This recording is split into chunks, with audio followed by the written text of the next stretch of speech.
वो वाला पढ़े नहीं, कौन सा वाला पढ़े? पढ़े वाला पढ़े। हमारे यहाँ सर थे, वो कहते थे कौन कौन है जो घर पे जाके पढ़ता है।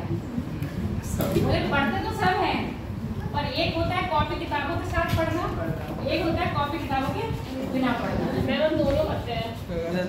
मतलब कॉपी किताब के साथ में रख लेती है, नहीं एंड हाँ कॉपी किताब के साथ में रख लेती है और फिर पढ़ती है। टाइम टाइम नहीं आ रहा है, पढ़ने की किताब में पढ़ते हो दोनों जल्दी।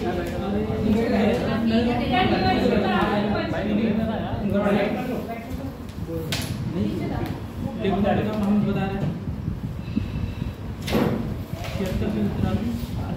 और कोई नहीं है बाहर कोई और नहीं है। क्षेत्र से कौन है? फिर तेरा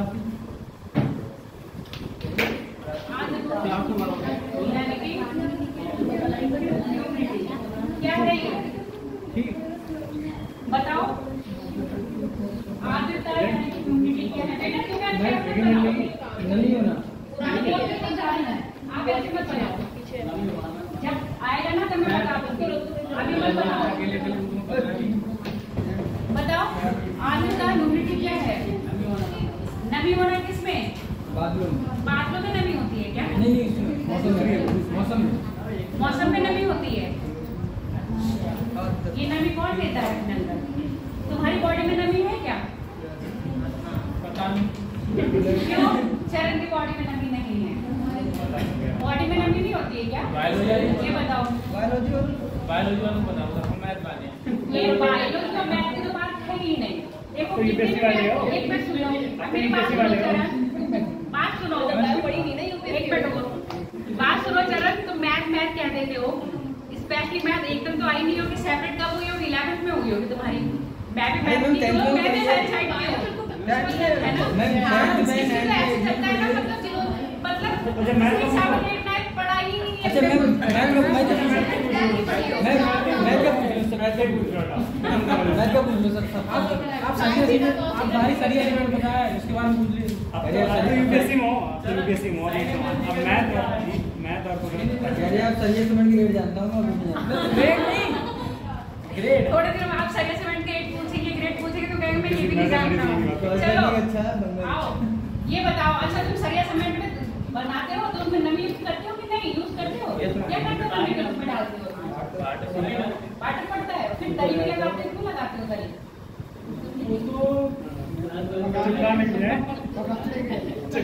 अब मैं तुम्हारी लैंग्वेज में पूछ रही हूँ। अच्छा ये बताओ, जब उसमें वाटर नहीं डालोगे तब तक क्या होगा? अब मैं इसी की लैंग्वेज में से पूछ रही हूँ। कैसे रहेगा? सॉलिड बन जाएगा जब तक तुम पानी नहीं डालोगे। क्यों? पार्टिकल्स कैसे रहेंगे? दूर रहेंगे। पार्टिकल्स को पास आने के क्या करना पड़ेगा? लिक्विड डालना पड़ेगा ना। ऐसे क्या कि आपके बादल है तो पार्टिकल्स है ना दूर है, उनको पास में लाएंगे तो क्या करना पड़ेगा? लिक्विड डालना पड़ेगा। और ये लिक्विड कौन पूरा कर रहा है आपका?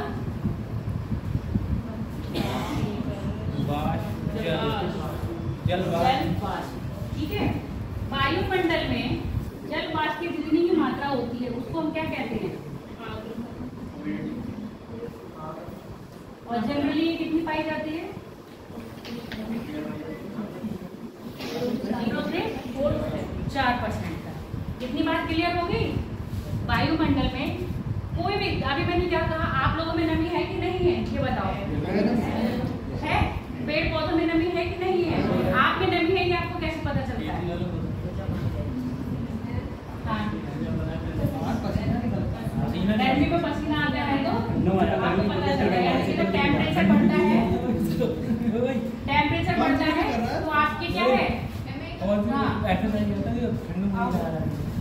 जब टेम्परेचर बढ़ेगा तभी आपको पता चलता है आपके उसमें क्या है, बॉडी में नमी है। तो यहाँ पे तो नमी की मात्रा कैसे डिपेंड करेगी? टेम्परेचर पे। जैसे जैसे टेम्परेचर हाई होगा जल वाष्प की मात्रा क्या होगी? बढ़ेगी। और जल वाष्प की मात्रा बढ़ेगी तो क्या ये बताओ आर्द्रता बढ़ेगी? सब जगह आर्द्रता एक सी होगी? नहीं। मतलब आप ये कह लो सेपरेट है। आप लोगों की बॉडी में नमी एक समान होगी, अलग अलग होगी? अलग अलग होगी ना। ऐसे सेम होती है जल वाष्प, अलग अलग होती है, हर स्थान पर एक जैसी नहीं होगी। जल वाष्प का मतलब सीधे सीधे आप समझो आपकी क्या है यूनिटी, कैसी होगी, हर स्थान पर अलग अलग होगी। डिपेंडेंसी किस पर होगी इसकी, जितना तापमान बढ़ेगा वाष्पीकरण उतना अधिक होगा, वाष्पीकरण अधिक होगा तो ह्यूमिडिटी बढ़ेगी कम होगी तापमान में, पक्का।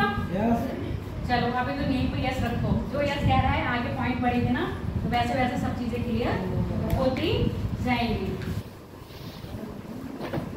देखो मैं क्या बता रही थी, इसको हम जो मापते हैं, घन बनाना आता है, घन कैसा होता है ये मैथ वाले बताएंगे। चलो बताओ घन कैसा होता है, आपको थोड़ा टेढ़ा हो रहा है, अरे मैंने स्टाइल में बनाया है,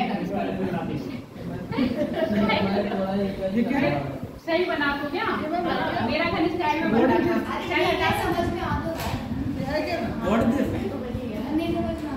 ये घन है, समझ में गया क्यूब, अरे क्यूब आप लोग आजकल बहुत ऑर्डर करते हो ना, सब लोग ऑनलाइन चीजें ऑर्डर कर रहे हो, वो एक बॉक्स में आती है, बॉक्स कैसा होता है, मैं तो पन्नी में, नहीं पन्नी में आती है,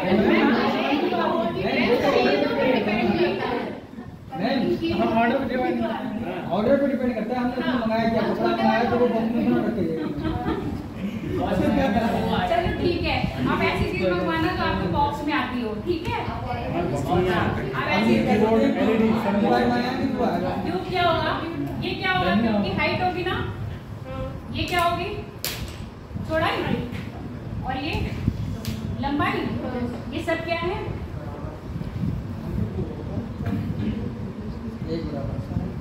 सब एक बराबर ही होंगी ना, घन की ऊंचाई चौड़ाई और लंबाई सब एक बराबर होती है, मैथ वाले बताया मैं ठीक हूँ, ठीक है ना। हाँ तो अब ये जो मैंने बनाया है इसको तो मान लो एक वायु है, वायु का एक कण है, क्या है वायु का एक कण, सिर्फ आपकी बॉडी का छोटा सा एक पार्ट, जैसे वायुमंडल है ना, वायुमंडल बहुत सारी गैस है, उसका मैंने सिर्फ एक छोटा सा पार्ट लिया है, उसको ऐसे ले लिया, ठीक है। अब ये छोटे से पार्ट में कितनी जल वाष्प ग्रहण कर सकता है, ऐसे को आप समझो, आप अपनी बॉडी को कितना पानी दे सकते हो, ठीक है, वो आपकी क्या होगी क्षमता होगी ना। हाँ तो ये क्या है, ये एक मैंने छोटा सा पार्टिकल लिया है और ये क्या कर रहा है, जितना अपने अंदर जल वाष्प ले लेगा ये उसकी क्या कहलाई जाएगी, यूनिट एरिया, आर्द्रता, आर्द्र सामर्थ्य,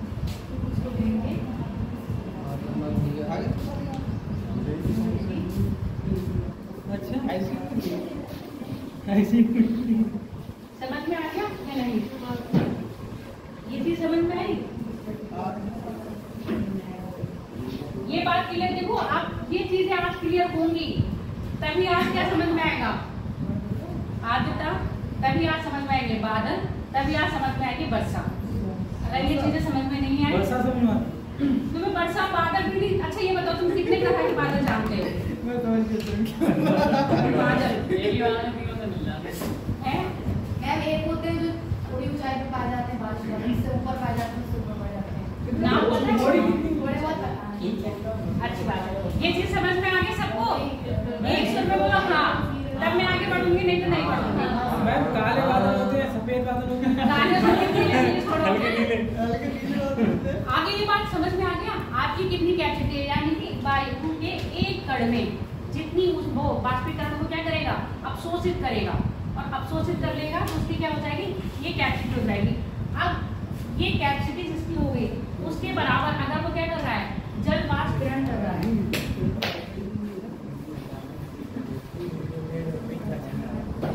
अपनी कैपेसिटी के बराबर जल वाष्प ग्रहण कर रहा है तो उसको कहेंगे संतृप्त,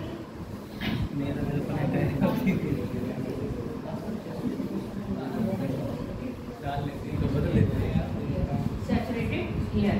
ये बात क्लियर हुई या नहीं, संतृप्त वायु। जैसे आप ये सुन लो, केमिस्ट्री में घोल पढ़े होगे ना, केमिस्ट्री में घोल पढ़े हो, मिश्रण बनाते हैं, एक मिले में घोल, घोल नहीं घोल, मिक्सर, मिक्सर इंग्लिश में मिक्सर, मिक्सर पढ़े हो केमिस्ट्री में, क्या होता है वो मिक्सर, बताओ मुझे कैसे बनता है, दो या दो से अधिक विलयन को पर्सनली क्या होता है, ठीक है? लॉट में अब ये बताओ, अब हम अगर चीनी का घोल बनाएंगे, चीनी का घोल बना रहे हैं तो चीनी की मात्रा पानी में कब तक घुल सकती है?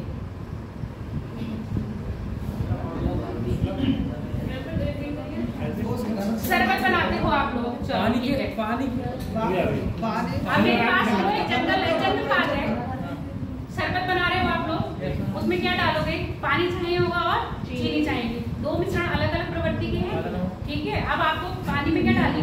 चीनी, उसको क्या करा?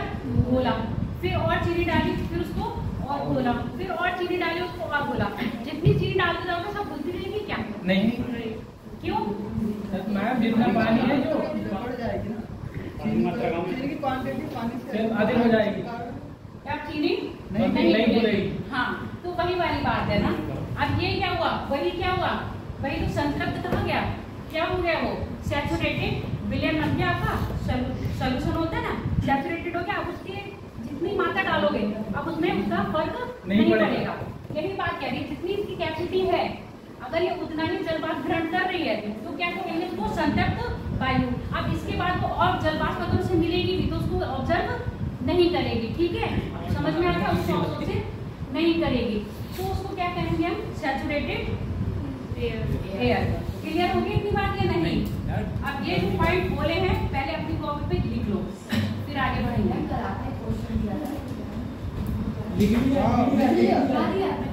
हम आगे लिख लूंगी तो नहीं लिखे उस समय। पहले तो आप लोग हेडिंग डालो, पहले ये वाला डालोगे आर्द्रता, ठीक है? आर्द्रता क्या होती है? वायुमंडल में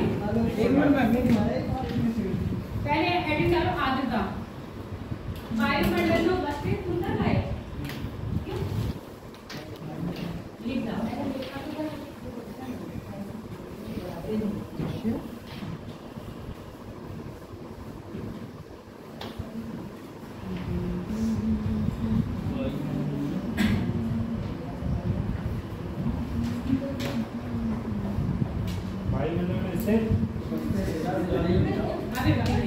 वायुमंडल में उपस्थित जलवाष्प की मात्रा, उपस्थित जलवाष्प की मात्रा को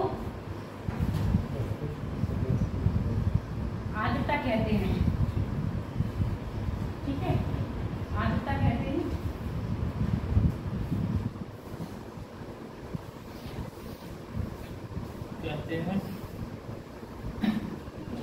आर्द्रता तापमान तथा स्थान के अनुसार परिवर्तित होती रहती है। आर्द्रता तापमान तथा स्थान के अनुसार परिवर्तित होती रहती है।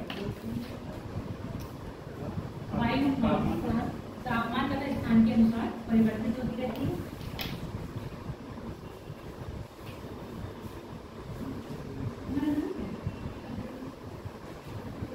बदलती रहती बदलना कोई एक ही बात बदलती रहती है। लिख लिया पूरा हो गया, ठीक है? वायुमंडल में इसकी मात्रा कितनी पाई जाती है? 0 से 4%।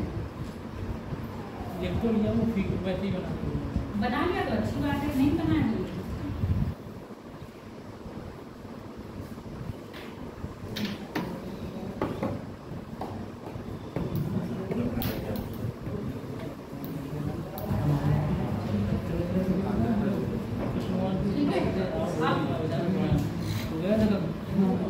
कौन सा बताया था? आर्द्रता सामर्थ्य, आर्द्रता सामर्थ्य, इसको लिखो ह्यूमिडिटी कैपेसिटी। हाँ, आर्द्रता सामर्थ्य। आर्द्रता सामर्थ्य क्या है?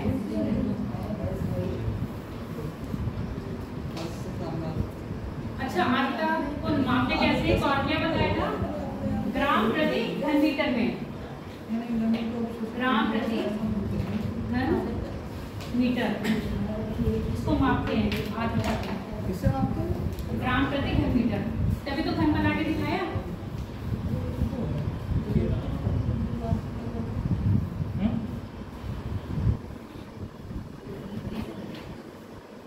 मापते हैं। हाँ, मापते हैं। ये बेटा किसने लिखा है?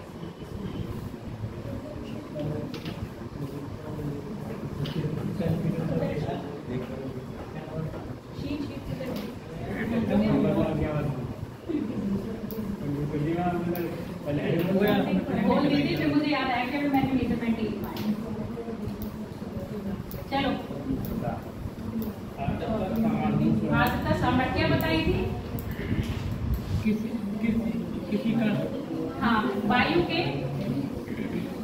वायु में कितना कण? वायु में कितनी कण में, या ले लो वायु में,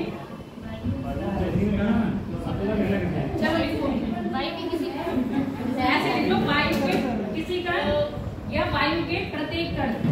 वायु में किसी कण में लिखा है। वैसे किसी कण की जगह प्रत्येक कण लिखो या वायु लिखो।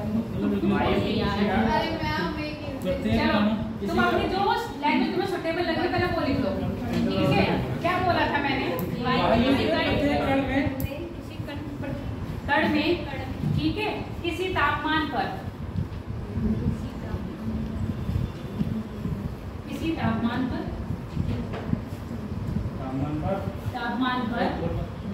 जल वाष्प धारण करने की क्षमता,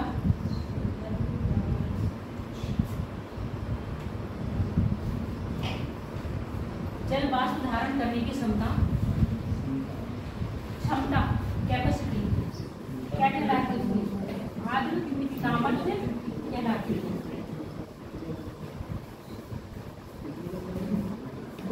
गिर जाएगा आद्र सामर्थ्य कहलाती है।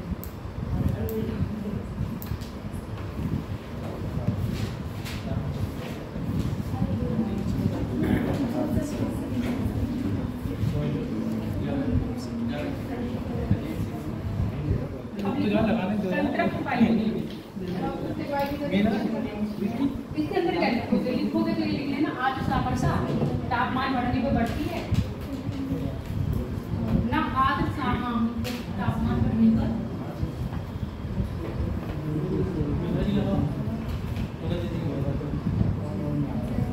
क्या बोला मैम? आद्र सामर्थ्य तापमान बढ़ने पर बढ़ती है। याद आ जाता तो लिखवा देती, नहीं तो मैं बाद में नोट्स दे देती, मेरे नोट्स देख लेते हो, हम लोग बाद में रीडिंग करा करो, दिखा दे ना फोन पे भेज देती हूँ, उसको रीड कर लिया करो। आज समर्थन ताप बढ़ने के साथ बढ़ती है तथा कम होने के साथ कम होती है। अब क्या बोला है, नया हेडिंग डालो, संतृप्त वायु है।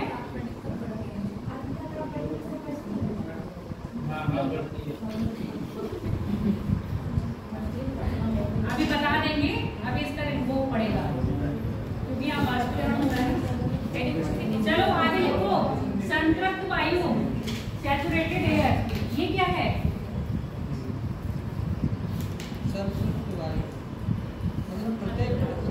जब वायु, अब वायु का मतलब एक उसको आप पर्टिकुलर उसके एक कण से लिया लेना, ठीक है, और वायु से मत लेना। जब वायु अपनी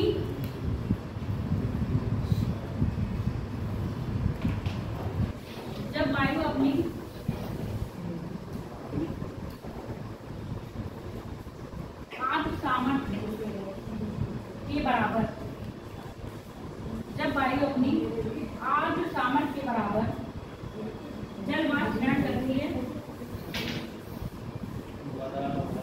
जल वाष्प ग्रहण करती है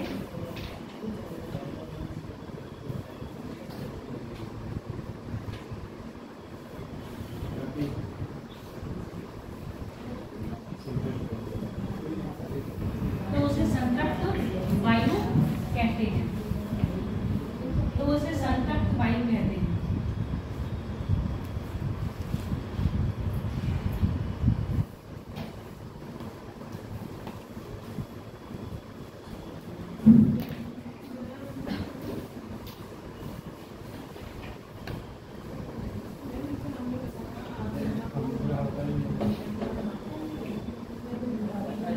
अरे ये बताइए, ये सब अलग अलग मेजरमेंट मेन तो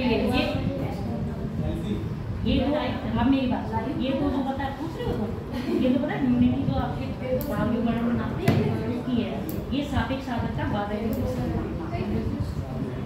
ये दोनों विशेषता है, मात्रक अलग अलग है पर जो आपके एटमॉस्फेयर में मेजर करते हैं किसी से मेजर इसलिए लिखवाई, मुझे पता था क्वेश्चन करो। हो गया? भूख लग रही है, भूख का इंतजाम करके आया करो। अभी मिल जाएगा लंच ब्रेक। ये हो गया पूरा। अब ये बताओ मुझे, ये रब कर दूं?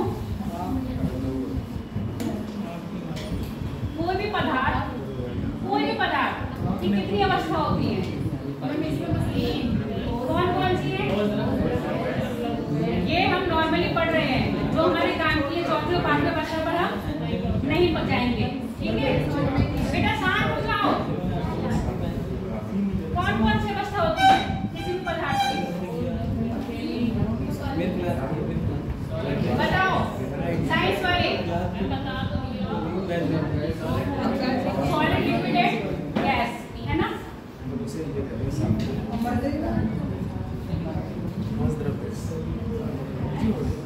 अब ये बताओ, ये अवस्था कैसे प्राप्त कर सकते हैं कोई पदार्थ? टेम्परेचर से। एडिटिव में डाला तो मैं समझा रही हूँ, ये लिखने वाला नहीं है। बताओ मुझे, कोई भी पदार्थ इन अवस्थाओं में कैसे आता है? मैम ठोस होगा तो पार्टिकल्स कैसे होंगे? ठोस में आर्टिकल पार्टिकल बैलेंस होना चाहिए। तो हम यहाँ बना देंगे, तो कौन सी दिक्कत है? यानी कि ये जो चीज़ का ना, ये क्या है? पार्टिकल्स हैं। मैम नहीं, हाँ मैम यहाँ सभी जमा के नहीं है ना। चलो, ये क्या होगा? यहाँ पर पार्टिकल्स कैसे हैं और पास पास है। यहाँ पर पार्टिकल्स कैसे होंगे? ठीक है, और द्रव में कैसे होंगे पार्टिकल्स?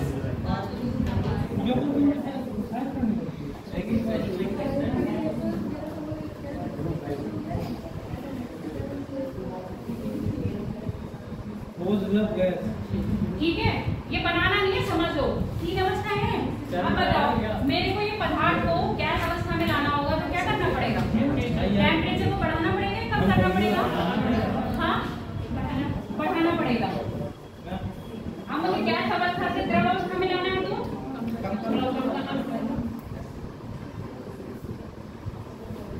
गैस से सीधे ठोस में लाना है तो और कम करना पड़ेगा या बहुत कम करना पड़ेगा। और द्रव से ठोस में लाना है तो कोई भी अवस्था हो सकती है ना। गैस सीधे द्रव से ठोस में आ सकती है, आएगी कि नहीं आएगी? गैस सीधे द्रव से ठोस में आएगी, आ सकती है कि नहीं? जरूरी नहीं है टेम्परेचर को कम कर दिया जाए। अगर क्या करेंगे, ऐसे बढ़ा देंगे तो क्या होगी? सीधे गैस अवस्था में आकर वो गैस अवस्था सीधे क्या आ जाएगी? ठोस अवस्था में आएगी, द्रव अवस्था में नहीं आएगा। होता है ना, हो सकता है कि नहीं? होता है, समझ लो, होता है। अभी समझाएंगे कैसे। अब यहाँ पर तुमने टेम्परेचर बढ़ाया, अब जो तुम्हें वाष्प मिल रही है, जल वाष्प, देख पाते हो क्या उसको? अभी वो तो ठंडों में जब देखोगे तो ये हो जाएगा, ये अवस्थाओं में आके तब देख पाओगे ना। अभी गैस की अवस्था में गैस नहीं देख पा रहे हो क्या? आपके कमरे में भी गैस है, मेरे अलावा, मैं आपके अलावा किसी को देख पा रही हूँ? सॉलिड चीजों को ही देख पा रही हूँ ना। अगर मैं भूत के रूप में आ जाऊँ तो मैं आपको दिखूंगी क्या?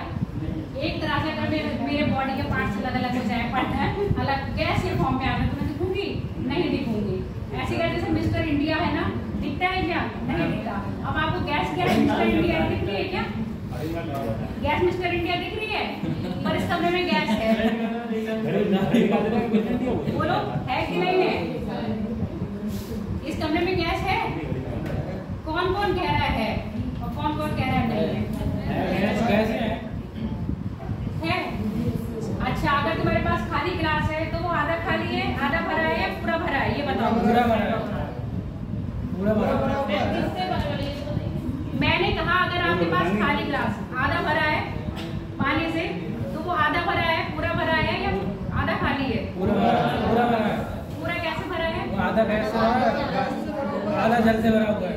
आधा लिक्विड से आधा गैस। अब बताओ, ये गिलास आधा भरा है, पूरा भरा है, आधा खाली है? आधा नीचे वाटर है, ऊपर जा रहा है। बताओ, जल्दी बताओ। आधा पानी से कुल्फी कुल्फी नहीं है ये। बताओ क्या है ये? पानी पूरा भरा है ना, ऊपर क्या है? वायु, नीचे क्या है? जल। पूरा भरा हुआ है ना। ऐसे क्या है, जो गैस फॉर्म होती है, वायु क्या है? गैस फॉर्म में हमें नहीं दिखती है, उसको दिखाने के लिए हमें क्या करना पड़ेगा? टेम्परेचर को तो दिखाने के लिए लो। हाँ, अब यही चीज समझो। जल वाष्प क्या है आपके? गैसीय फॉर्म में है, वो आपको नहीं दिख रही है। अब क्या होगा, जब टेम्परेचर डाउन होगा, जब क्या होता है टेम्परेचर डाउन होगा तभी वो हमें द्रव यानी कि जल की बूंदों के रूप में दिखेगी, ठोस यानी कि हिमकणों के रूप में दिखेगी। इतनी बात समझ रहे हैं या नहीं समझे? गैस अवस्था में हमें क्या मिल रहा है आपका जल वाष्प। इस जल वाष्प को कौन धारण कर रहा है आपके? वायु। वायु जब किसी ऐसे टेम्परेचर पहुंच जाती है जहां पर क्या होगा उसका संघनन, क्या होगा संघनन, संघनन होगा तो क्या हो जाएगा द्रव या ठोस अवस्था में पहुंच जाएगी। तो जिस पॉइंट पर कोई जल वाष्प बूंद यानी कि जल में या ठोस में बदलती है उसको क्या कहते हैं?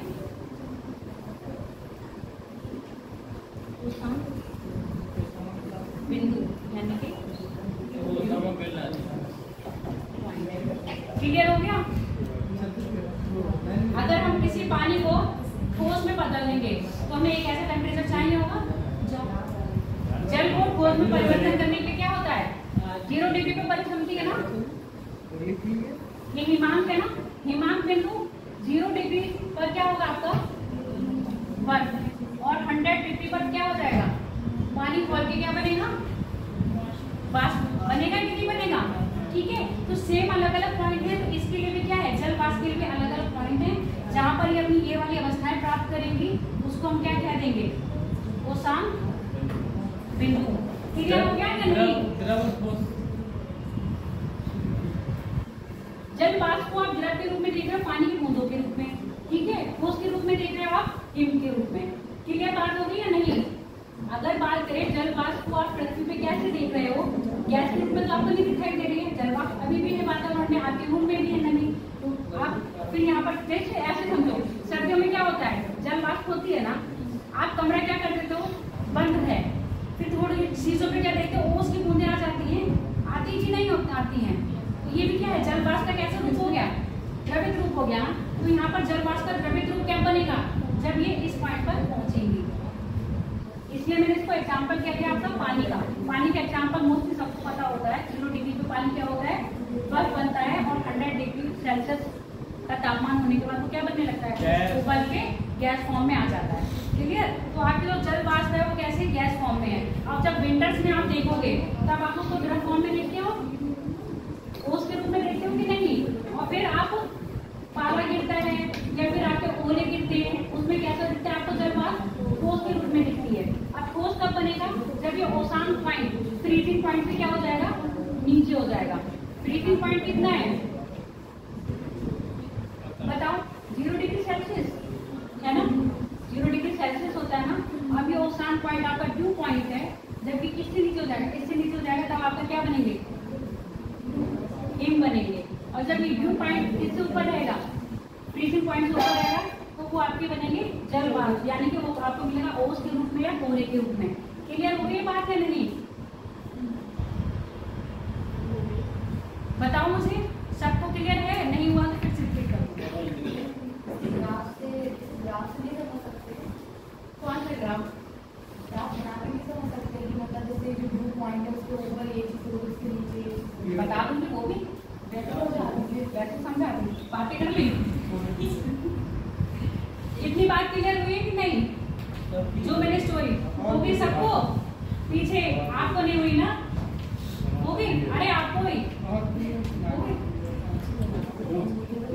देखो मुझे अभी आधे बच्चों के नाम नहीं पता है, कुछ बच्चों के नाम पता है। इसका आज पता चल गया मुस्कान, इसका है लांसी, इसका मुझे याद है, इसका नाम लांसी है, इसका पायल है, उनका याद हो गया अभिषेक है, उसका याद हो गया आलोक है, और अग्नि का भी याद हो गया, पल्लवी का भी याद हो गया, इनका याद नहीं है। तुम्हारा नाम क्या है? देवेंद्र, धर्मेंद्र,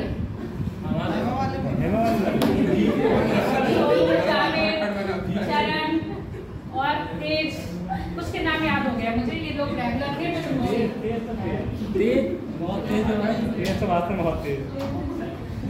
देखो अब मैं क्या कह रही हूँ, सुन लो।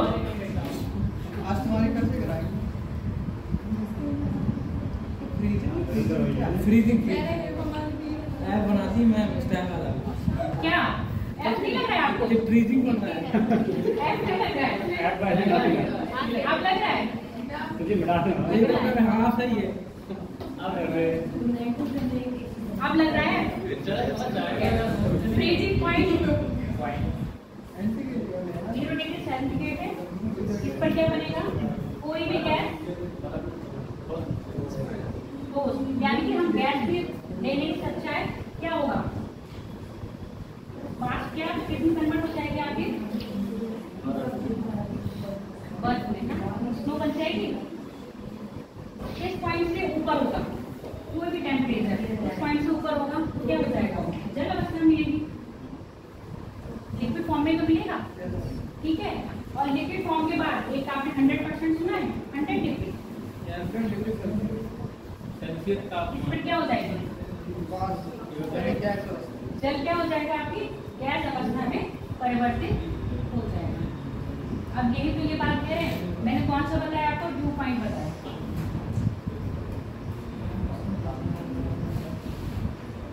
ड्यू पॉइंट पे क्या होगा? सबके लिए अलग अलग होगा कि नहीं होगा? ड्यू पॉइंट भी सबके लिए अलग होगा, जल के लिए अलग होगा। मतलब आप सबका जल वाष्प है। अब सुनते जाओ। जल वाष्प है, जल वाष्प फ्रीजिंग पॉइंट से ऊपर होगा। फ्रीजिंग पॉइंट से ऊपर होगा तो क्या बनेगा? तो वो द्रव अवस्था में मिलेगा। और द्रव अवस्था आपको वातावरण में कैसे दिख रही है? आपने बताओ, ओस के रूप में देख रहे हो? देख रहे हो कि नहीं? जल के बूंदों के रूप में देख रहे हो? देख रहे हो कि नहीं? ठीक। अब ये फ्रीजिंग पॉइंट क्या होगा? कम हो जाएगा तो क्या होगा? आपके हिमकण के रूप में देखोगे। क्लियर हुई की बात है? नहीं हो गया बेटा? क्लियर। ये जो पॉइंट बताए हैं ड्यू पॉइंट, जब ये फ्रीजिंग पॉइंट से कम होगा तो आप क्या दिखोगे? बर्फ दिखोगे।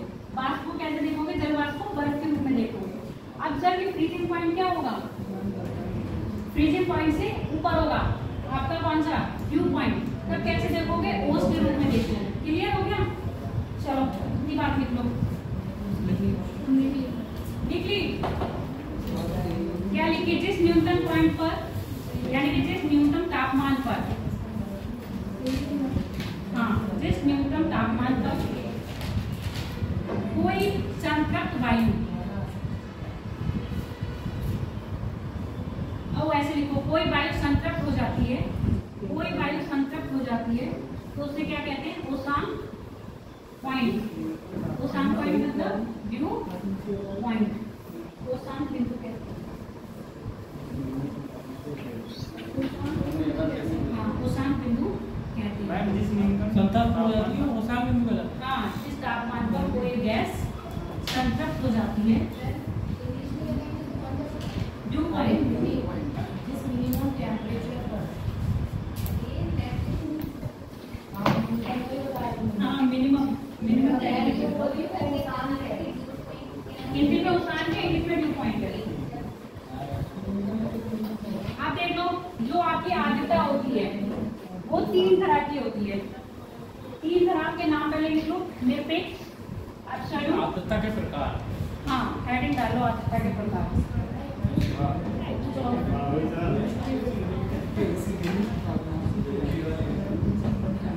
आर्द्रता के प्रकार, निक्षेप आर्द्रता 3 प्रकार की है। पहले निक्षेप, अक्षाणु,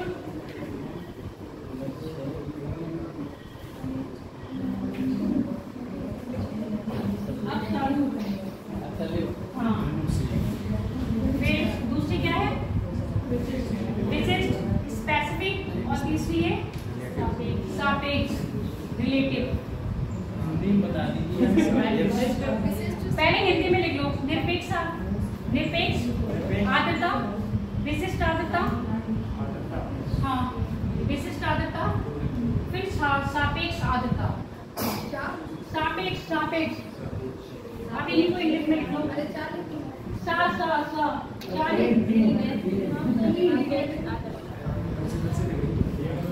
इंग्लिश में बोलो, आप इंग्लिश में बोलना है,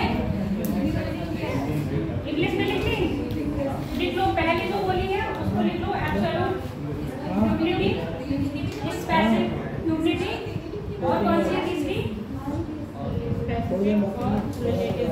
रिलेटिव।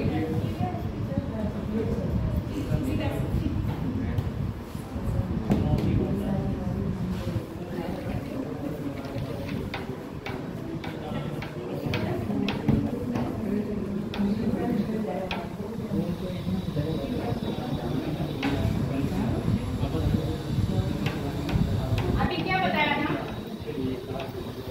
अभी मैंने ट्यूब बनाई थी ना, ट्यूब बनाई थी, ट्यूब में क्या बताया था बताओ?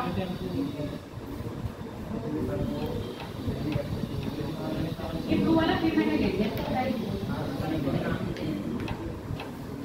क्या बताया था ट्यूब में?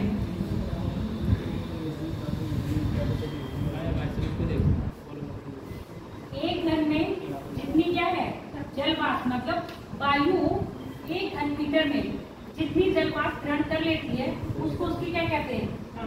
निरपेक्ष आर्द्रता कहते हैं। और निरपेक्ष आर्द्रता को किससे माप रहे थे? ग्राम प्रति घन मीटर में। क्लियर हो गया? इसमें बस इतना ही लिखना है। क्या लिखना है? जो बोला, क्या बोला था मैंने? वायु प्रति इकाई भार, अच्छा उसको ऐसे लिखो, वायु प्रति इकाई आयतन में,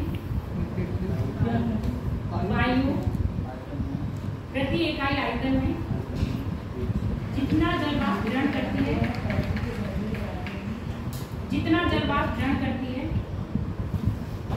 उसे उसकी निरपेक्ष आर्द्रता कहते हैं। अब निरपेक्ष का जो है विशिष्ट,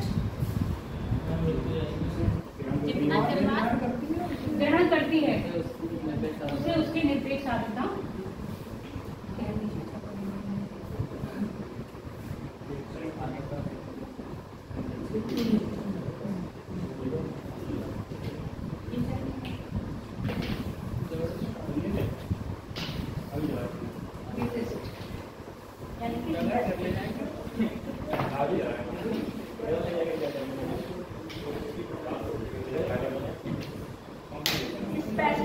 अब यहाँ सुन लो, वहां पर क्या था? प्रति आयतन में था। यहाँ वायु का क्या होगा? भार। वायु का प्रति आयतन में जो भार होगा, अगर वो उतने ही भार के बराबर जलवाष्प क्या कर रही है?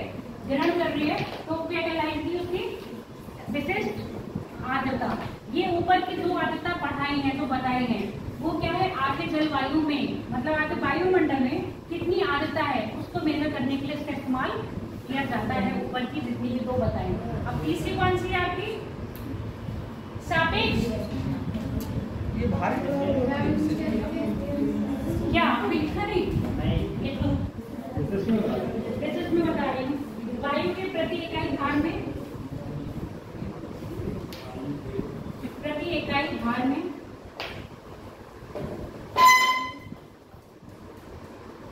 जलवाष्प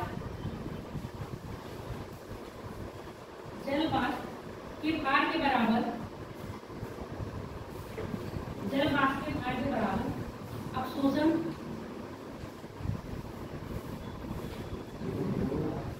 भार के बराबर अवशोषण को क्या कहते हैं? विशिष्ट आर्द्रता कहते हैं।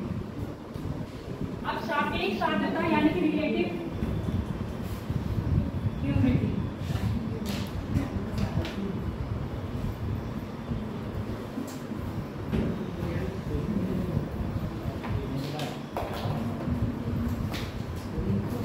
किसके सापेक्ष होगी ये? वायु के सापेक्ष। वायु के सापेक्ष होगी क्या? हाँ, ये एब्सोल्यूट जो आपने पढ़ाई हुई है उसके साथ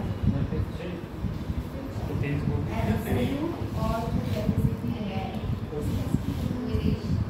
रिलेटिव तो मतलब होता है कि दोनों का जो अपोजिट जो होता है कि भाग होता है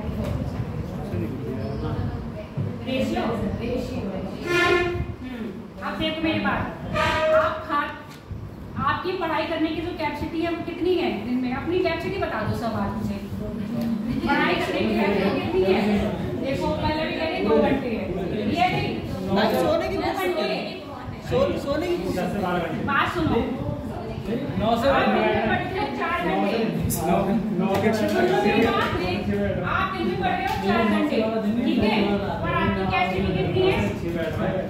8 घंटे पढ़ने की है। इतनी है क्या? इतनी कैपेसिटी है पढ़ने की? नहीं है। आप पढ़ रहे हो 4 घंटे और आपकी कैपेसिटी कितनी है? 8 घंटे, ठीक है। इनके अनुपात को क्या कहेंगे? आप सुन लो इसको, इस बात को आपकी कैपेसिटी क्या देंगे ना, इन दोनों के अनुपात को। आपकी एक्चुअल में कैपेसिटी क्या है? यहाँ पर क्या है? किसी भी अनुपात में, यानी कि किसी भी तापमान में किसी भी वायु की जल वाष्प धारण करने की कितनी जल वाष्प उसने धारण करी है, और उसकी उसी तापमान में जल वाष्प धारण करने की क्षमता कितनी है, उन दोनों के अनुपात को क्या कहते हैं? सापेक्ष आर्द्रता कहते हैं। क्लियर हो गया? आप पढ़ाई करो 4 घंटे, जबकि आप पढ़ाई कर सकते हो 8 घंटे। इन दोनों के अनुपात को निकालेंगे तो आपकी क्या हो जाएगी? सापेक्ष, यानी कि आपकी सापेक्ष कैपेसिटी निकल आएगी। आप टोटल कितना पढ़ सकते हो, और आप पढ़ कितना रहे हो? अपनी क्षमता से कम पढ़ रहे हो। अब यही बात है, किसी भी तापमान पर कोई भी वायु जितना जल धारण करी हुई है, जितना जल को अपने अंदर रखी हुई है, उसी तापमान पे वो कितना जल धारण कर सकती है, उसको क्या कह रहे हैं? उन दोनों के अनुपात को हम कह रहे हैं सापेक्ष आर्द्रता। ये बात क्लियर हो गई है नहीं? अगर तुम्हें अपनी पढ़ाई से क्लियर नहीं हुई तो उससे ज्यादा मैं नहीं समझा सकती। और समझना चाहते हो? अब एक दिन में आप कैपेसिटी आपकी कितनी है? कोल्ड ड्रिंक पीने की कैपेसिटी है 10 गिलास पी सकते हो क्या?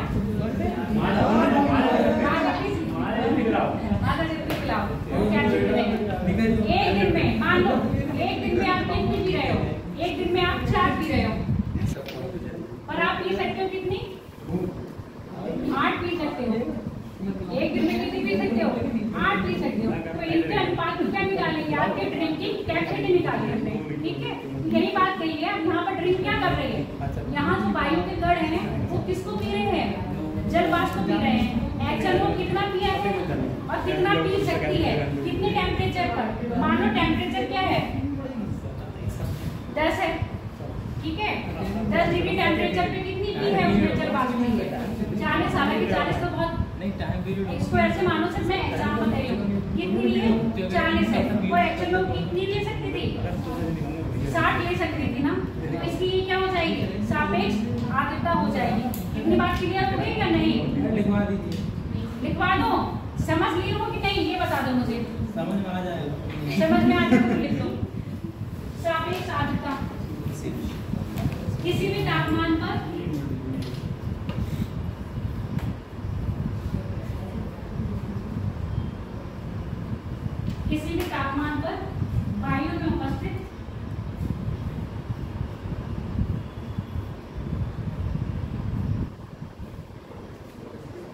वायु में उपस्थित जल वाष्प की मात्रा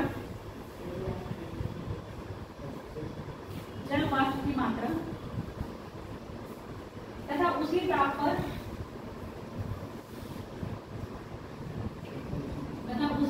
पर यहाँ ताप का मतलब तापमान होगा, टेम्परेचर, ठीक है। उसी ताप पर उसके जल धारण मतलब जल वाष्प धारण करने की क्षमता के अनुपात को, हाँ, जल वाष्प धारण करने की क्षमता के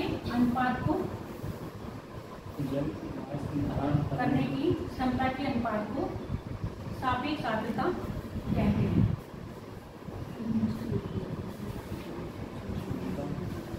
सापेक्ष आर्द्रता कहते हैं।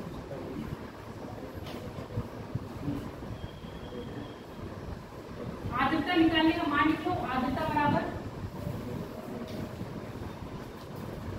और ये आर्द्रता परसेंटेज में काउंट कर दिया याद करी जाती है, प्रतिशत में। हाँ, आर्द्रता को प्रतिशत में ज्ञात किया जाता है। कौन सी?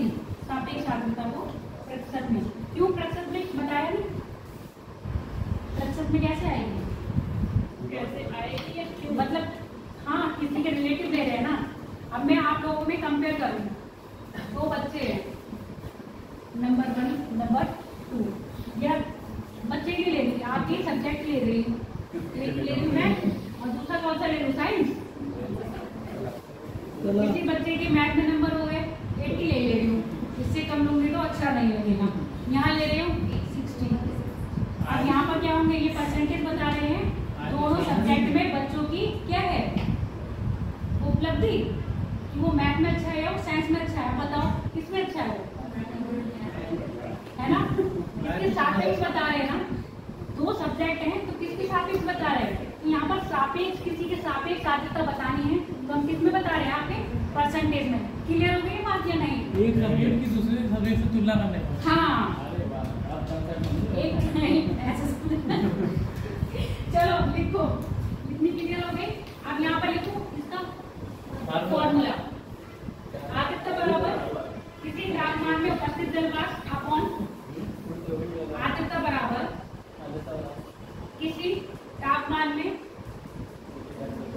हाँ किसी तापमान में वायु में उपस्थित आर्द्रता बराबर बटे अपॉन में क्या रहेगा, उसी तापमान पर उसकी वायु जल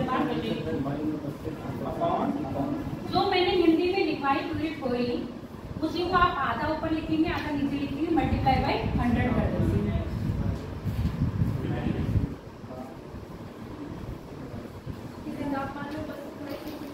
अपॉन उपस्थित जल वाष्प की मात्रा अपॉन में, अपॉन लिख दिया। यहाँ पर लिखो उसी तापमान पर जल वाष्प ग्रहण करने की क्षमता गुणा 100।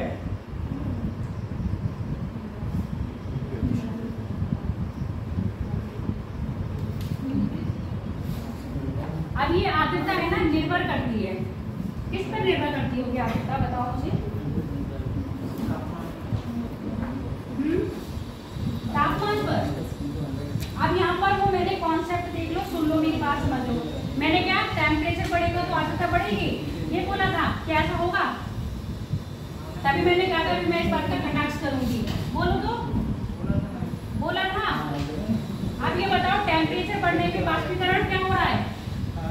तेजी से, हाँ तेजी से बढ़ रहा है।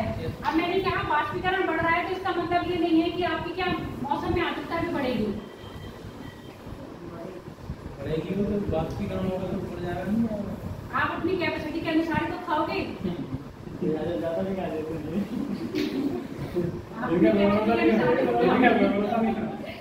क्यों भरोसा क्यों नहीं है? हेडिंग डाली आपने, क्या लिखा है मैंने? आर्द्रता पर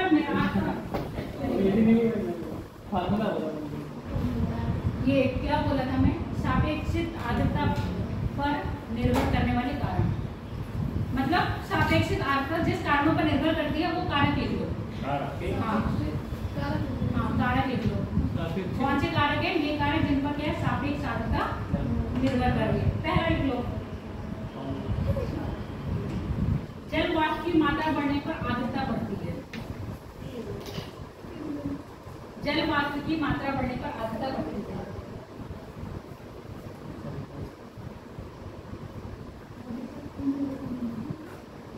और ये कौन सी आर्द्रता होगी आपकी? सापेक्ष आर्द्रता।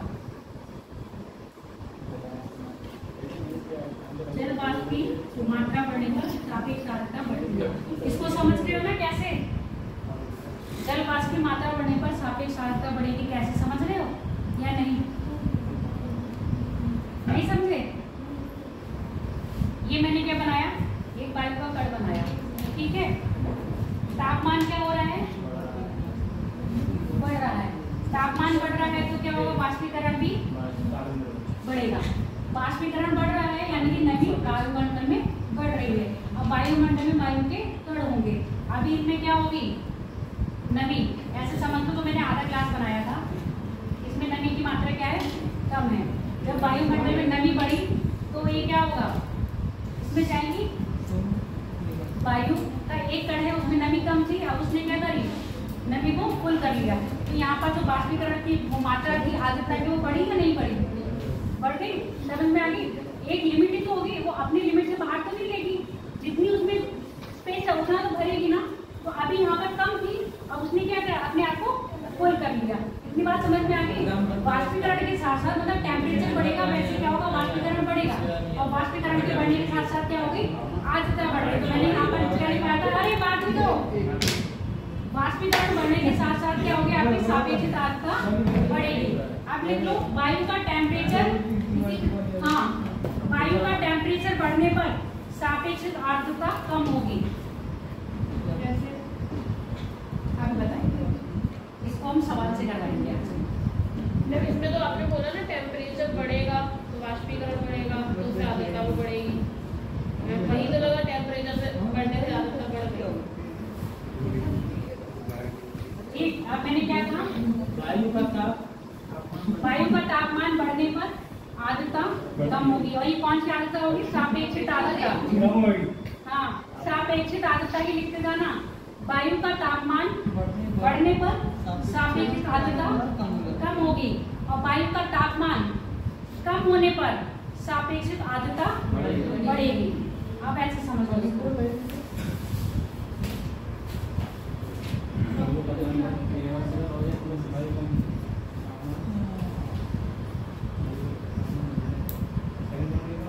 क्या बोला मैंने? टेम्परेचर पहले क्या है? कम होने पर। मानो 30 डिग्री टेम्परेचर है, आर्द्रता क्या है? 40 ग्राम, है ना? आर्द्रता से अधिक 60 ग्राम। क्या बोला है? 30 डिग्री उसका टेम्परेचर है। इसमें जल वाष्प धारण कर कितना था? 40 था, पर इसमें धारण कितनी कर ली है? 60, है ना? एक्चुअल इसकी क्षमता कितनी थी? 60। फॉर्मूला क्या था? 40/60 इंटू 100। अब इसको घटाओ जरा, काटो मैथ वाले, मैथ वाले काटो, कितना आ रहा है? 66.66%। देख लो, ये क्या है आपकी रिलेटिव ह्यूमिडिटी आई है। कब आई है? 30 डिग्री टेम्परेचर पर। ठीक है, अब इसी बात को लिखो, जब टेम्परेचर क्या हो जाएगा? 40 डिग्री कर दें, ट्रांसफर और बढ़ाएं।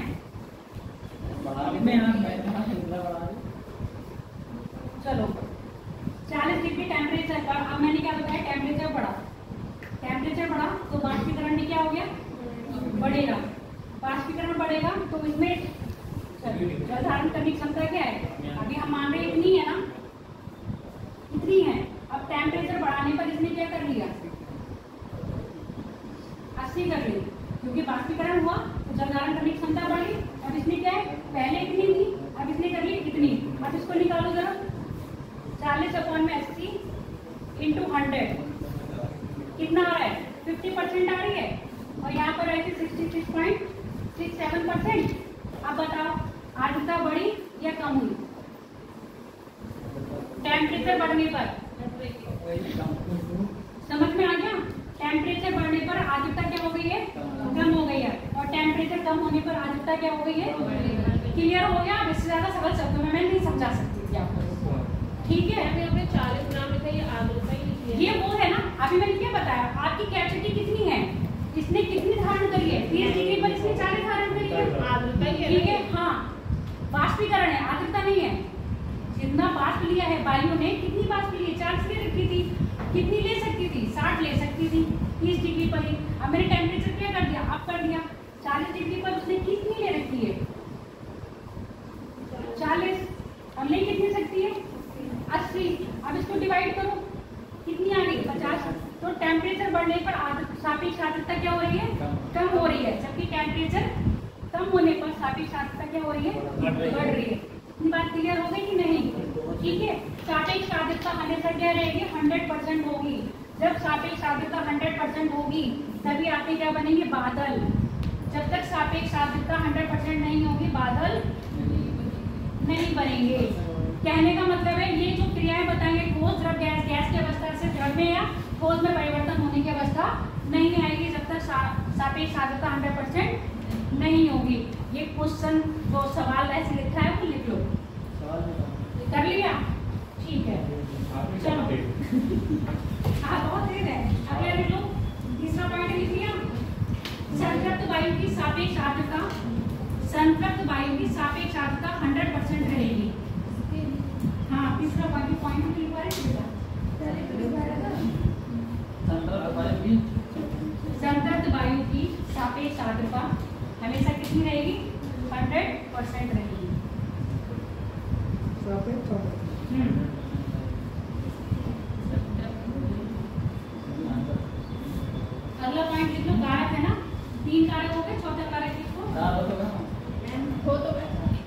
लिखना है। कौन से 4 हुए हैं? अरे पहला क्या बताया? अच्छा तुम अपने पहला पॉइंट ही हो गया।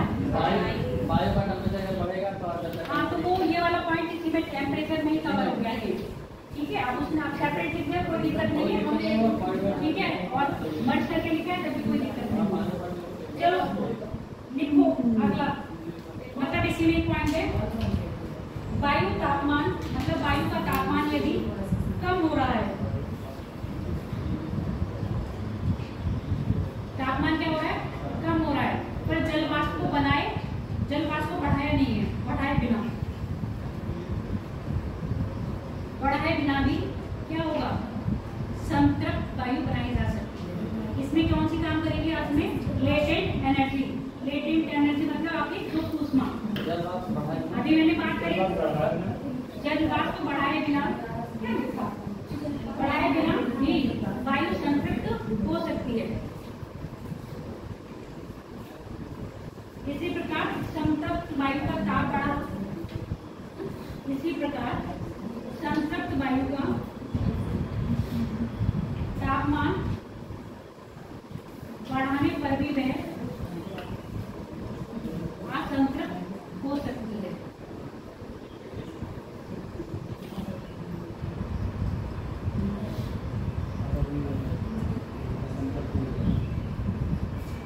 अगला हेडिंग डालो, संघनन एवं उसके रूप।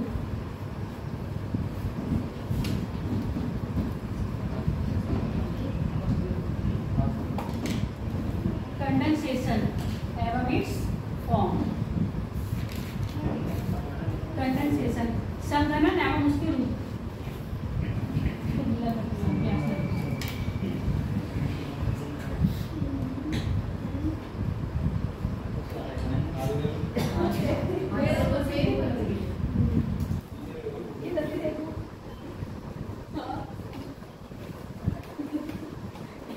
लंच करके ही जाओगे यहाँ से। मैं वो बेचारी पराठा लेके आई है ना।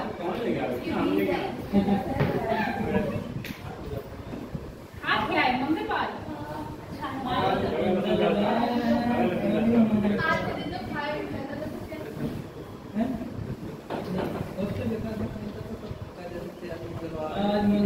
क्या बोला हेडिंग बोले?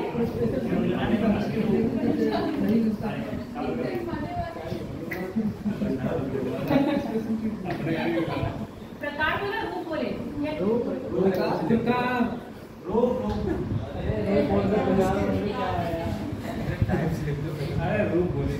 सच्चाई ग्रांट करो, सच्चाई रूप बोले।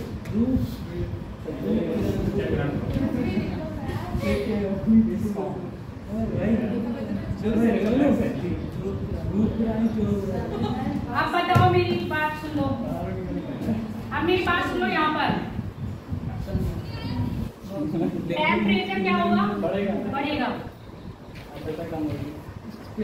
अब यहाँ आर्द्रता की बात नहीं कर रही, ओ सॉरी, हाइट बढ़ेगी तो टेम्परेचर कम होगा या बढ़ेगा? हाइट बढ़ेगी तो टेम्परेचर कम होगा या बढ़ेगा? अब ये जनरल बात हो गई है, तो इसमें आप एक ग्रुप होके एकता दिखाते हुए, जैसे छोटे बच्चे बोलते थे ना क्लास में, तो पूरी क्लास में वो आवाज आ जाती थी, वैसी आवाज में जाएंगे। हाइट बढ़ेगी तो टेम्परेचर कम होगा या बढ़ेगा? मतलब कॉन्फिडेंस तो आया ही नहीं है।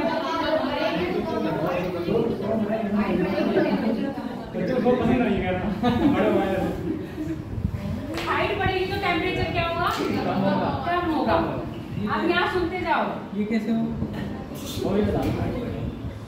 वायुमंडल पढ़े थे अच्छी तरह? वायुमंडल में कितनी परतें पढ़े थे आप मुझे ये बताओ?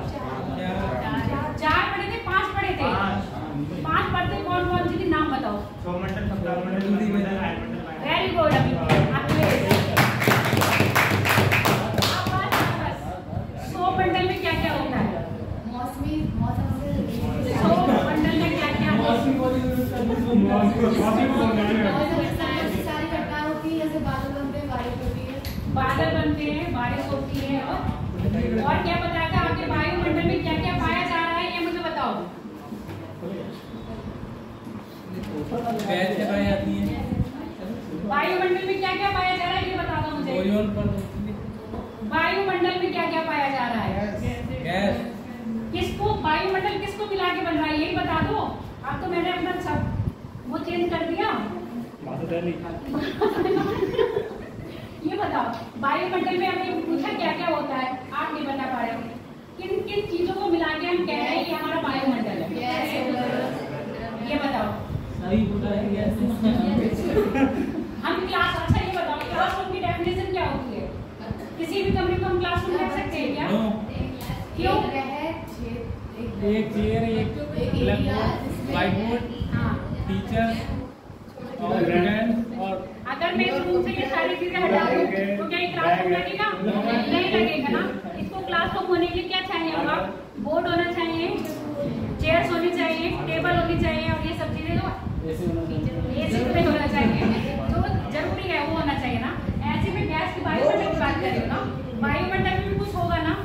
वही चीज पूछ रही हूँ, वायुमंडल को वायुमंडल कह रहे हो, उसमें कौन कौन सी चीजें हैं ये पढ़ाया है ना। हाँ, गैस है और क्या है और क्या है? वही जो एरोसोल ये थी ना, यही चीज तो अभी तुम पढ़ रहे हो, इससे अलग कुछ पढ़ाया? अभी जब से आई हूँ तब से आपकी स्टोरी किस पे चल रही है? इसी पे चल रही है। गैस यानी कि वायु ले लिया हमने, इसी वायु में किसको धारण करा हमने? जल वाष्प को धारण करा। अब ये धूल के कण सर्वाधिक मात्रा में कहाँ पाए जाएंगे? बताओ मुझे, कौन से मंडल में पाए जाएंगे? क्या चीज है? धूल के कण सर्वाधिक मात्रा में कौन से मंडल में? सौर मंडल में पाए जाएंगे ना। ये सारी चीजें पाई जाएंगी, ये सब सर्वाधिक मात्रा में सौर मंडल में पाए जाएंगे और सौर मंडल में कहाँ पाएंगे? धरातल के आसपास पाए जाएंगे। तो ये धूल के कण क्या होंगे?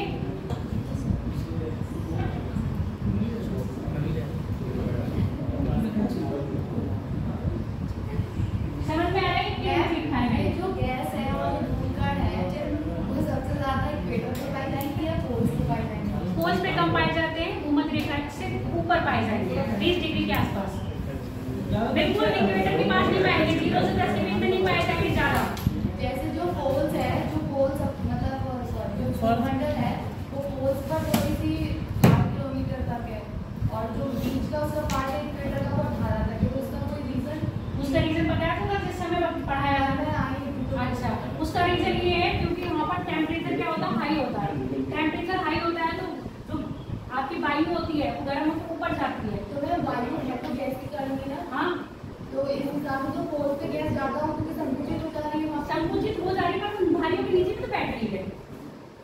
भारियों की एक चीज नीचे बैठ रही है, ये भारी है, भारियों की नीचे बैठ गई और एक हल्की चीजों के ऊपर बैठ गई। अब ये देख लो ये क्या बन गया? वो तो ठीक है। हाँ, तो इस हिसाब से गैस धूल कण है वो उससे ज्यादा मतलब है सौरमंडल में।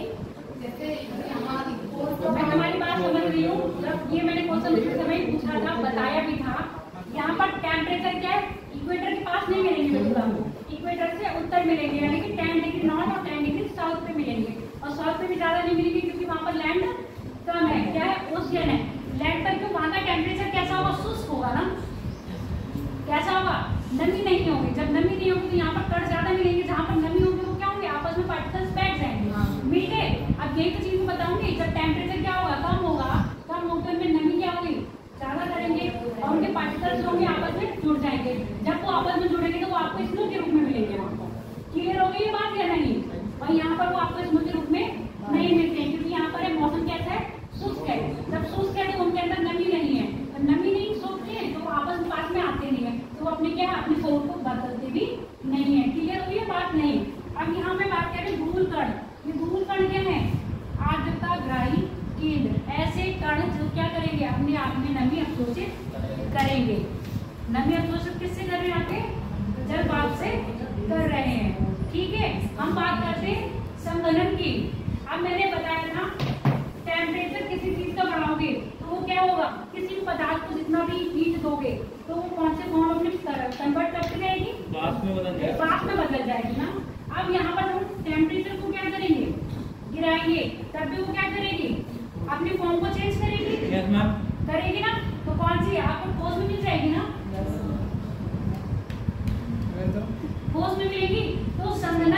ये सबसे पहली कंडीशन है टेम्परेचर का क्या होना, राइज हो। डिक्रीज होना, इंक्रीज और डिक्रीज। हाँ, डिक्रीज होना। हम क्या पढ़ा रहे हैं यहाँ पर? अब आप देख रहे हो बादल बनना, क्या देखोगे? बादल बनना, वर्षा होना। तो बादल और वर्षा आपको कैसे फॉर्म में दिख रहे हैं? आपको तो देख रहे हो ना? तो गैस को तो नहीं देख रहे हो, जल वाष्प दिख रही है क्या आपको? नहीं दिख रही है। जल वाष्प दिखने का मतलब है टेम्परेचर का बढ़ना, ठीक है, टेम्परेचर का बढ़ना। और टेम्परेचर का घटना किसके लिए आपको है? संघनन। जब संघनन होगा गैसों के बीच में तभी क्या बनेंगे आपके? बादल बनेंगे, तभी आपके द्रव बनेगा, तभी आपका पाला बनेगा, तभी आपका कोहरा बनेगा, तभी आपका धुंध बनेगी। तो अभी थोड़ा अक्टूबर आने दीजिए, तो क्या होगा? सुबह सुबह आपको धुंध दिखेगी, कोहरा नहीं दिखेगा। क्या दिखेगा? धुंध दिखती है ना। ये सब किसके कारण होगा? टेम्परेचर में क्या आ रही है? गिरावट। क्लियर हो गई है ना बात या नहीं? अब जो चैप्टर शुरू हुआ है और वैसे ही आपकी सर्दियां भी शुरू हुई हैं, तो आप थोड़ा क्या करोगे? ध्यान से सुनोगे। संघनन कब होगा? सबसे पहली कंडीशन है टेम्परेचर क्या होना? डाउन होना, ठीक है। और संघनन में क्या होंगे? जो आपके यही कण है वो क्या होंगे? आपस में पास आएंगे। कैसे फॉर्म में थे? तो क्या थे? दूर दूर थे। जब टेम्परेचर डाउन हो रहा है तो ये क्या होंगे? पास पास आएंगे। जब ये पास पास आएंगे तो ऐसा रूप ले लेंगे जो आपको दिखाई दे। अब आप देखो, बाहर दिख रहा है बादल? कैसे कलर का दिख रहा है? ब्लैक नहीं दिख रहा होगा, व्हाइट भी दिख रहा होगा, ब्राउन भी दिख रहा होगा। व्हाइट जो बादल दिख रहे हैं, ये क्या बादल बारिश करेंगे? नहीं करेंगे ना। हाँ, ये बादल कैसे बने? ये बादल बने आपके जल वाष्प से। जल वाष्प में किसके कण मिल गए? धूल के कण मिल गए। इन्होंने अवशोषित कर लिया और ये आपस में क्या हो गए? पास पास आ गए। तो इन्होंने क्या ले लिया? बादल का रूप ले लिया। इतनी बात क्लियर हो गई कि नहीं? ये तो समझाया। अब लिख लो थोड़ा सा, बिल्कुल क्लियर। जल के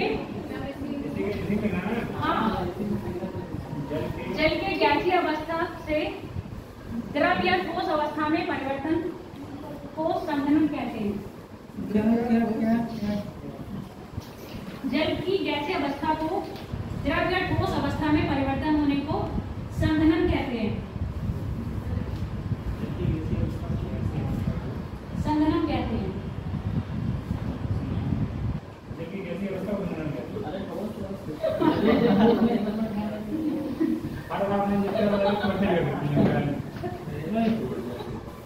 क्या लिखा है तुमने?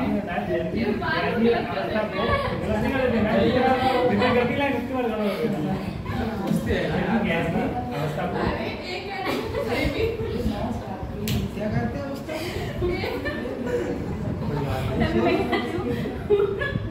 क्या लिखा? ऐसे लिखो। सुनो, आप सुन लो। जल की जो गैसीय अवस्था है ना, उससे सीधे किस में जा रहा है? द्रव या गैस। द्रव या ठोस में कन्वर्ट हो रही है, उसको क्या कह रहे हैं? हम संघनन कह रहे हैं, ठीक है। जल की गैस अवस्था किसमें परिवर्तन हो रही है? अरे क्या लिखा है? जल्दी गैस अवस्था का परिवर्तन, अवस्था का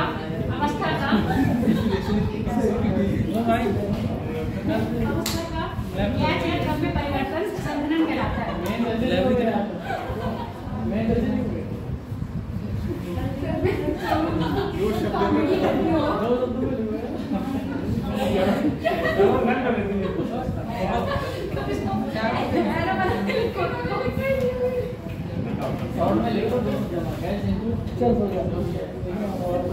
देखो, ये बात सुनो।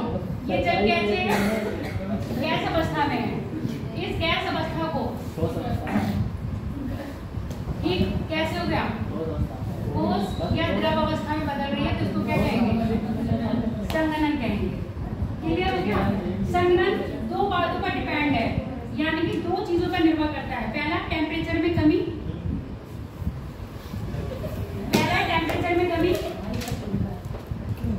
दूसरा है सापेक्ष आर्द्रता। पहले टेम्परेचर में कमी, हाँ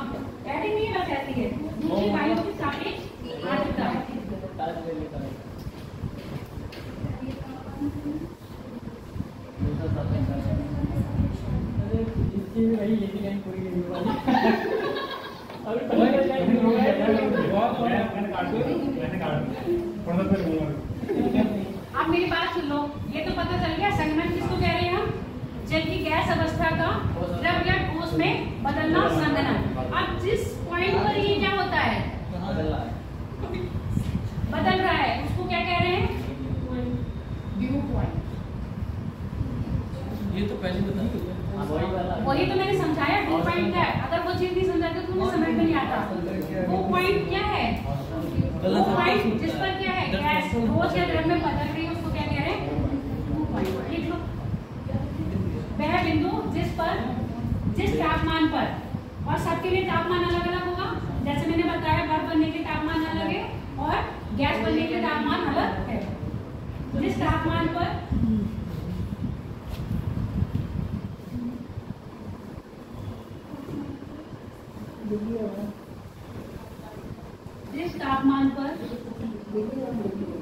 ठोस या द्रव, गैस ठोस या द्रव में परिवर्तित हो रही है, उसको ड्यू पॉइंट या उष्मांक बिंदु कहते हैं।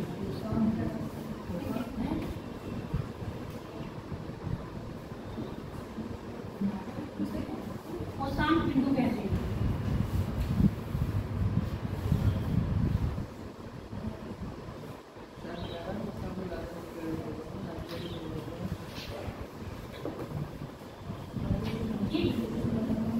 उत्पादक कब बनेंगे? जब धूल के कण होंगे। धूल के कण यानी कि जब वायु में क्या होंगे? आर्द्रकाई कण होंगे, और ये आर्द्रकाई कण क्या करते हैं? नमी को घेरते हैं।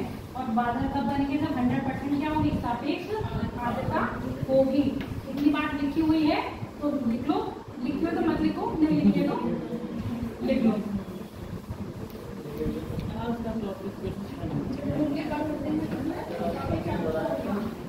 अब इसको समझा लूं कैसे? अभी मैंने पूरा बताया था। धूल के कण क्या है? दो धूल हैं। ये क्या करेंगे?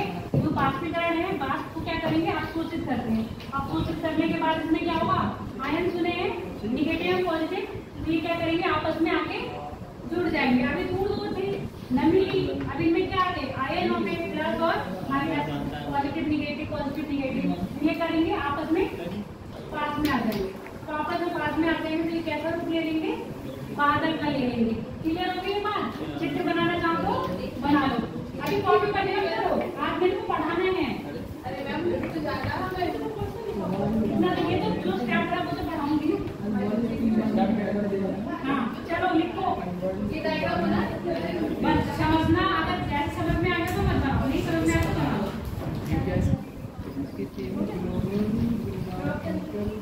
संघनन की परिस्थितियां, सर्कमस्टेंसेस ऑफ क्या है?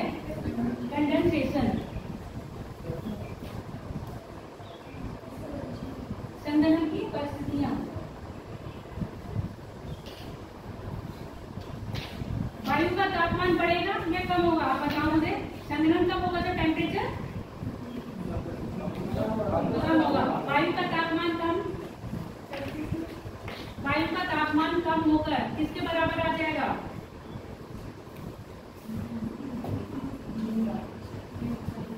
ड्यू पॉइंट वही तो बताया। वो पॉइंट जब गैस अवस्था से द्रव या जब तापमान कम होकर ड्यू पॉइंट के बराबर आ जाएगा।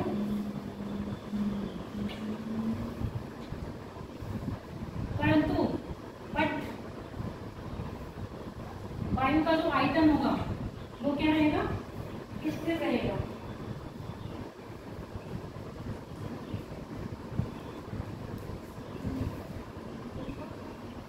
वायु का आयतन स्थिर रहेगा। अब दूसरी है वायु का आयतन बढ़ेगा। वायु का आयतन बढ़ेगा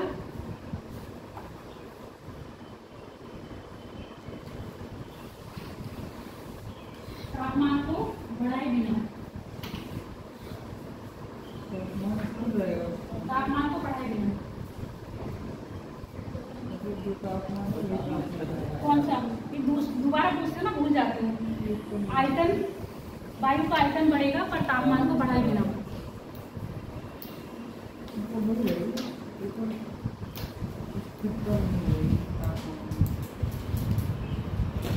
ये सब कैसे कंफर्म वो होगा, कंफर्म कह रहे हैं कैसे होगा आपका लेटेंट एनर्जी को ऊष्मा, ठीक है, मुक्त ऊष्मा के कारण। अगला दूसरा पॉइंट लिखो, जल वाष्पीकरण द्वारा वायु में आर्द्रता की अतिरिक्त मात्रा में मिला दिया जाएगा। जल वाष्पीकरण द्वारा वायु में आर्द्रता की अतिरिक्त मात्रा मिला दी जाए। आर्द्रता की अतिरिक्त मात्रा मिला दी जाए।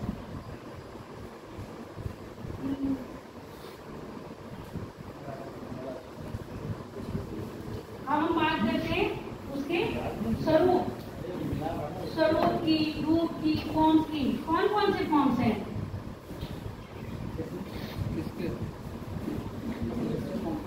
संगणन के रूप जो आप देखोगे, अभी तक बात नहीं देख रहे थे ना, आप देखेगी। पहले लिख लो,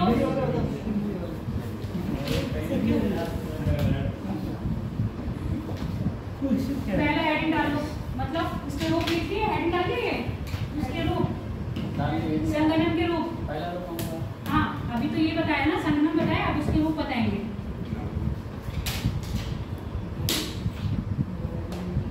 पहले ओस, कोरा, ऐसे लाइन से लिख लो तुम लोग। ओस नहीं सुना है तुमने?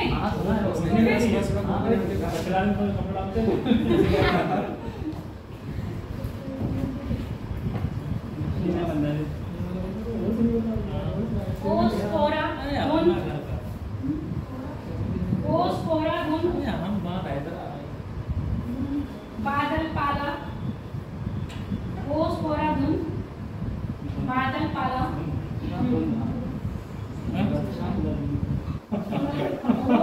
ओस कोरा धुन, लिखता है ओस कोरा धुन, बादल पाला, हिमपात और ओलावृष्टि, हिमपात और ओलावृष्टि। क्या लिखा है? ओस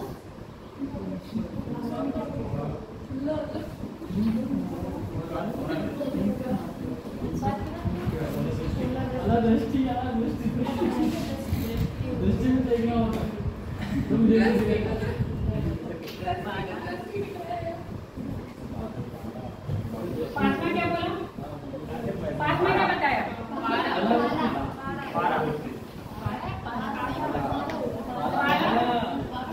पारा के बाद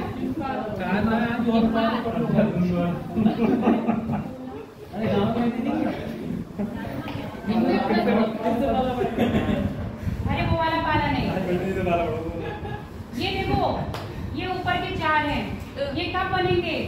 जब आपका ड्यू पॉइंट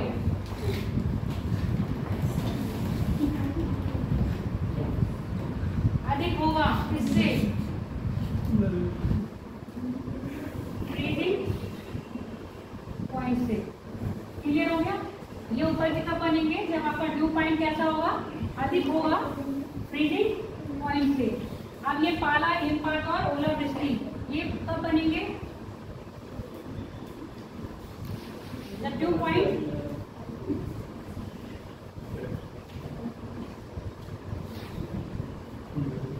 फ्रीजिंग पॉइंट से क्या होगा? कम होगा। फ्रीजिंग पॉइंट आपको पता है ये कितना है? 0 सेंटीग्रेड या 32 फॉरेनहाइट। अभी नहीं हुए बेटा, अभी लिखवाऊंगी। ये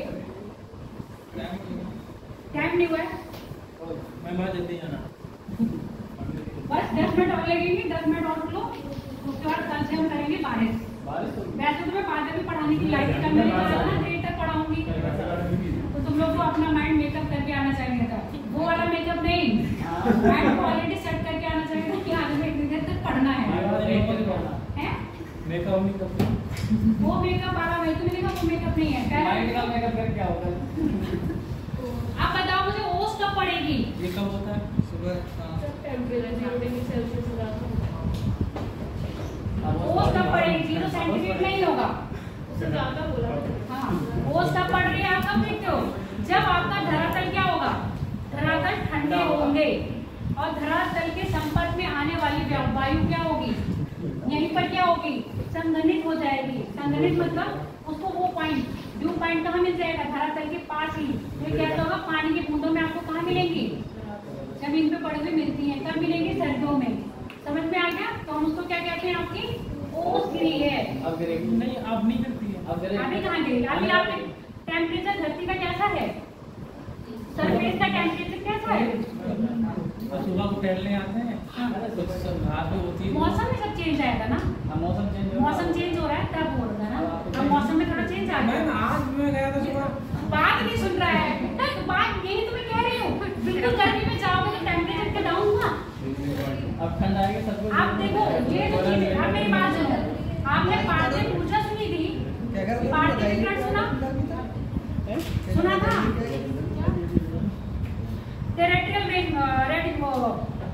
रेडिएशन सुना था कि नहीं, कहाँ सुना था बताओ। पार्थिव विकिरण सुना, पढ़ाया था, याद करो कहाँ पढ़ाया था बताओ। रेडिएशन, किसकी रेडिएशन है ये, जब सन से लाइट मिलती है और अर्थ से जब रेडिएशन जाती है।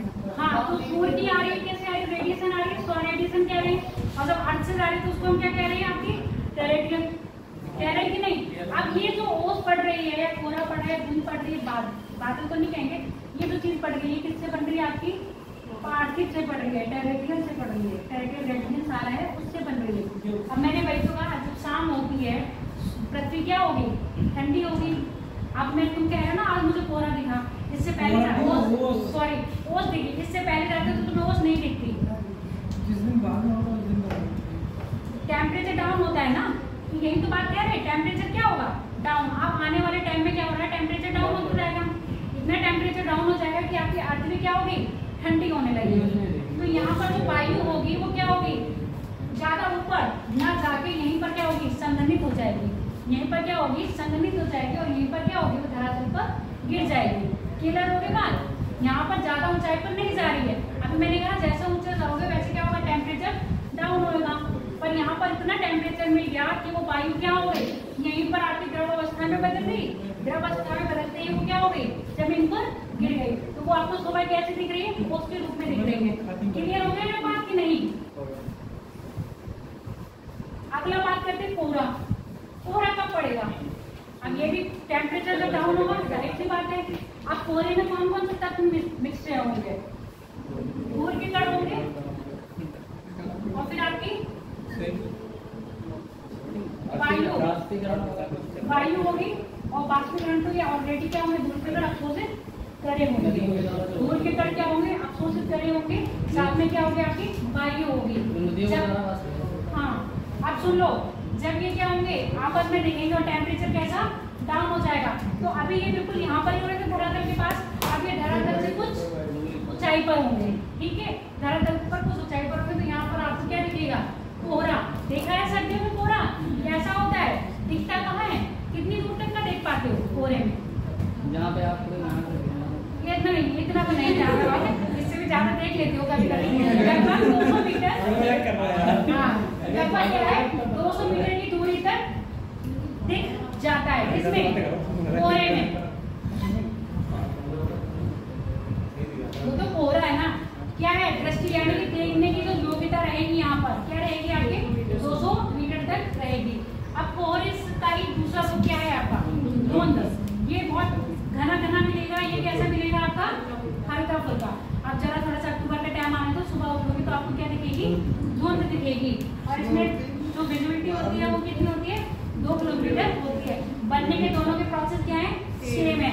दोनों में धूल के कण होंगे और दोनों में क्या होगी, वायु भी होगी। ठीक है, और जलवायु तो ऑलरेडी इनमें इंक्लूड है।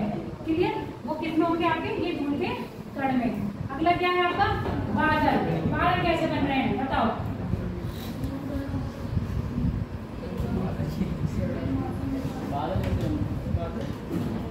बादल भी देखिए किससे बन रहे हैं, अभी मैंने क्या कहा था, धूल के कण। धूल के कण में क्या होगी, आर्द्रता को ग्रहण करने की केंद्र होंगे ना, न्यूक्लियाई ऐसे होंगे जो क्या करेंगे, इसके बाष्प को क्या करेंगे, अवशोषित करेंगे। अवशोषित करके ये कण क्या होंगे आपस में, प्लस और माइनस, प्लस माइनस, नेगेटिव और पॉजिटिव चार्ज इनको ऑलरेडी आ जाएगा। ठीक, अब ये क्या होगा, प्लस वाले प्लस की जगह जाएंगे, माइनस के पास जाएंगे, निगेटिव में जाएंगे ना, यानी प्लस वाला किसके पास जाएगा और माइनस वाला किसके पास जाएगा, प्लस के पास। तो ये आपस में क्या होंगे, जुड़ते जाएंगे, जुड़ के क्या लेंगे, बादल का रूप ले लेंगे। तो ऐसे क्या बनेगा आपके बादल, और बादल भी कब बनेंगे जब टेम्परेचर क्या होगा, डाउन हो रहा है। ठीक है, क्लियर हो गया। अगला क्या है, पाला। अब ये तो जो बनाया था ये पॉइंट कैसा होगा, ड्यू पॉइंट इनका अब होगा किससे, फ्रीजिंग पॉइंट से। अब फ्रीजिंग पॉइंट से भी क्या आ जाओगे, नीचे आ जाओगे। यहाँ पर आपको कैसे दिख रहा था, थोड़ा थोड़ा थोड़ा हल्के हल्के फॉर्म में। इनके जो पार्टिकल्स थे पास में थे, पर इतने पास में नहीं थे कि वो आपको एक ठोस रूप में दिखे। अब इनके पार्टिकल्स कैसे हो जाएंगे, आपके पास में आ जाएंगे। पारा देखा है पढ़ते हुए, कैसा थोड़ा ऐसे होता है ना, अरे व्हाइट कलर का तो होता ही है, थोड़ा ठोस रूप में होता है, जिसको हम वो भी पारे को हम वो कहते हैं गोले, गोले भी कहते हैं ना। इससे बनाया है, बर्फ को फोड़ा जाता है। अच्छा, ओला डिस्ट्रीब्यूट हो जाता है। हाँ, बर्फ को छोटे छोटे छोटे उसमें पानी, तो पानी है क्या हो जाएगा।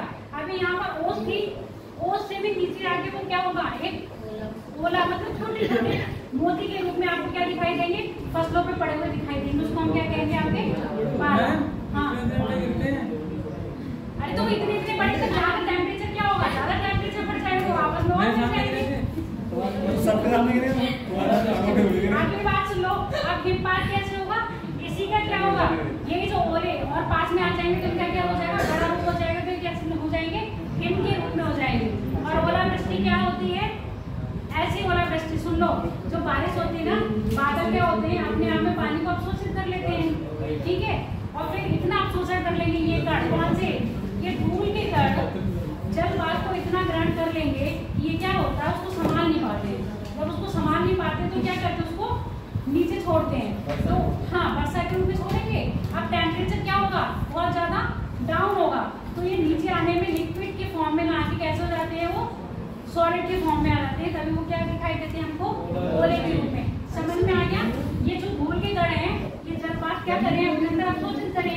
जब ये अधिक मात्रा में अवशोषित कर लेंगे तो क्या होंगे, इसको छोड़ेंगे, अपने आप को हल्का करने के लिए क्या करते हैं, छोड़ते हैं। जैसे आप लोग कहीं जा रहे हो, आपके पास क्या है, वेट है बहुत ज्यादा, आपको क्या कर रहा है, चलने में तकलीफ हो रही है, तो आप यूजलेस चीजें के अगर हटा दोगे ना, क्या आपका वेट कम करोगे, सेम वही वाली बात है। ये क्या करेंगे, अपने आप को वहाँ रखने के लिए क्या करते हैं, हल्का करेंगे। हल्का करने के लिए वो धूल की जो पानी की बूंदे उसको नीचे गिराएंगे। टेम्परेचर का इतना डाउन हो जाएगा कि पानी की बूंद धरातल पे पानी के रूप में ना आके वो कैसे आएगी, ओले के रूप में आएगी। तो हम उसको कहेंगे ओला। क्लियर हो गया। ऐसा तो कुछ नहीं, हाँ ये सब 0 डिग्री की बात ही होगा। टेम्परेचर माइनस में जाएगा तब हिम बनेंगे और ओलावृष्टि बनेगी। पता है, ये तो पता है सबको, पता है। ठीक है, वेरी गुड। टाइम तो नहीं पाए, हो गया टाइम आउट, टाइम आउट। ऐसे क्या हो गया, क्या हो रही है?